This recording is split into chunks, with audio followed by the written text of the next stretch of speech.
Bryan Reynolds continues to be a topic this offseason that won't go away, and for good reasons. Bryan Reynolds reported to spring training on February 15th, a lot earlier than normally people would do. During a meeting with the Pirates beat, Reynolds acknowledged the offseason trade request, stating that nothing's really changed from that front, but adding that he's been pretty open the past few years that my number one choice would be to sign an extension in Pittsburgh. On top of him being honest about wanting to get traded, he also commented on a statement that Jon Heyman put out earlier this year. Jon Heyman said that the Pirates had put forth a 6-year, $76 million offer as their most recent bid to keep Reynolds on a long-term deal. Mackey reported in January that these two sides were around 50 mil apart in their talks. Reynolds pretty much said that, hey, all these numbers are fairly accurate and everything has just been put out on the table for you guys all to know what's going on. It's crazy and ironic at the same time that the Pirates don't want to spend that much on such a talented star with such a high ceiling. A similar situation happened with Kutch, and he ended up getting traded before the end of his contract, which, fun fact, if you guys do not know, Kutch was actually traded for Bryan Reynolds back then. The reason I want to make this video is because if Bryan Reynolds truly believes he is worth around $150 million, $130 million, can he really back that up? And I generally think so. This dude's been electric ever since his debut in 2019. He was 4th in Rookie of the Year in 2019, he was an All-Star in 2021, and yes, of course, in 2022 he took a small step back, but the dude is a ball player, man. He's a person that anyone would want on their team and trade in an instant. I know plenty of teams that would trade for this guy.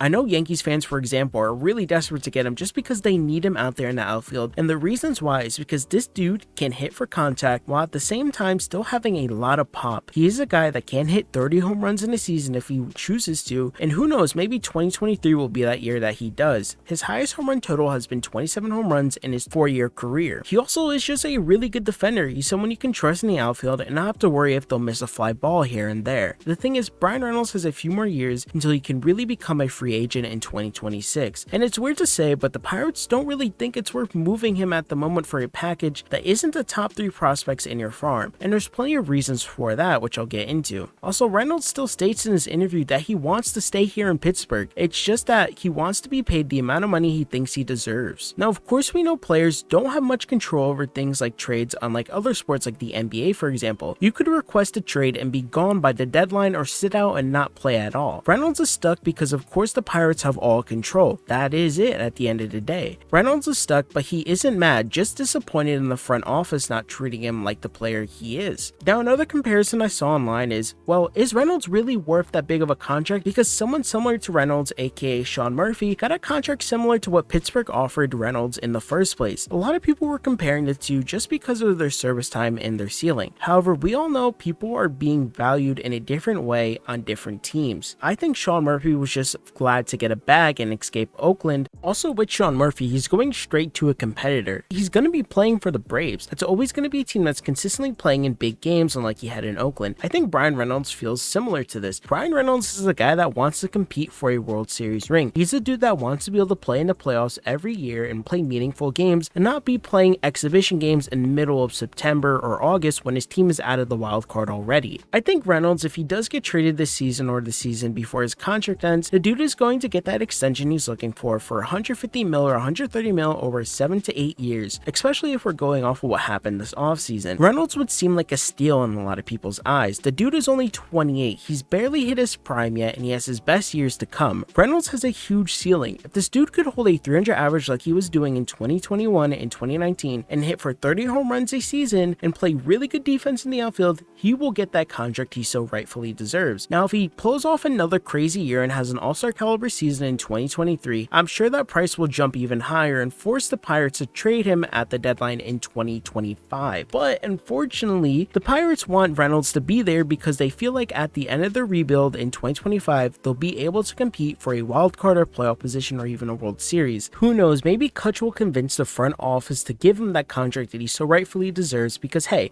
I think at the end of the day, Bryan Reynolds wouldn't mind being a lifelong Pirate, and I think Kutch would like that to happen for him because we all know what happened to Kutch when he got traded. It sucks to say, say, but I think at the end of the day, Reynolds has no control and he's going to be in Pittsburgh for the foreseeable future unless something crazy happens very, very soon. Also, if this dude gets traded, Pirates are still going to get a really decent haul. I know, for example, earlier when this news was reported he requested a trade, they wanted Anthony Volpe and Jason Dominguez in a trade to get Bryan Reynolds. I think any team will go out there and give their prospects up. I think the Dodgers could get it done. I think the Padres could get it done. Yankees could get it done. I think the Mets can even get it done. But it's what the team needs and what Pittsburgh desires. Pittsburgh, of course, desires starting pitching, and that's a whole different type of topic, but at the end of the day, if Bryan Reynolds does get traded, it's good for both parties. What do you guys think about the Reynolds news? Should he be traded, or is it just a player complaining to complain? Let me know in the comment section down below. Have a great day or night whenever you're watching this,